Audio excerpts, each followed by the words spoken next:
একবার কল্পনা করুন, আপনি হাশরের মাঠে দাঁড়িয়ে আছেন। এখন সবার মধ্যে আল্লাহ তাআলা আপনার হিসাব নিচ্ছেন। যখন আপনার ভালো কাজগুলো মিজানের এক পাল্লায় রাখা হলো আর খারাপ কাজগুলো মিজানের আরেক পাল্লায় রাখা হলো, তখন দেখা গেল আপনার ভালো কাজের চেয়ে খারাপ কাজের সংখ্যা বেশি, খারাপ কাজের ওজন বেশি। এখন আল্লাহ আপনাকে বললেন, যাও তুমি জাহান্নামে যাও। তখন আমাদের প্রিয় নবী হযরত মুহাম্মদ সাল্লাল্লাহু আলাইহি ওয়াসাল্লাম আল্লাহকে বললেন, হে আমার প্রভু, আপনি তাকে জাহান্নামে দিবেন না। সে হয়তো আপনার ইবাদত করেনি, সে হয়তো মানুষের সাথে ভালো ব্যবহার করেনি, তবে সে আমার কালিমার দাওয়াত অন্যের কাছে পৌঁছে দিয়েছে, তাই আমি তাকে জান্নাতে নিয়ে যেতে চাই। তখন আল্লাহ বললেন, তাহলে যাও তুমি আমার প্রিয় হাবিবের সাথে জান্নাতে প্রবেশ করো।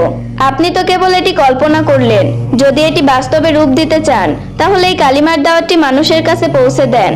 কালিমা লা ইলাহা ইল্লাল্লাহু মুহাম্মাদুর রাসূলুল্লাহ সাল্লাল্লাহু আলাইহি ওয়াসাল্লাম। আমি জোর করব না এটি শেয়ার করতে। যদি ইচ্ছা হয় রাসূলের সাথে জান্নাতে যাবেন, তবে এই দাওয়াতটি অন্যের কাছে পৌঁছে দেন, আর না যেতে চাইলে দেওয়ার দরকার নাই। আল্লাহ হাফেজ।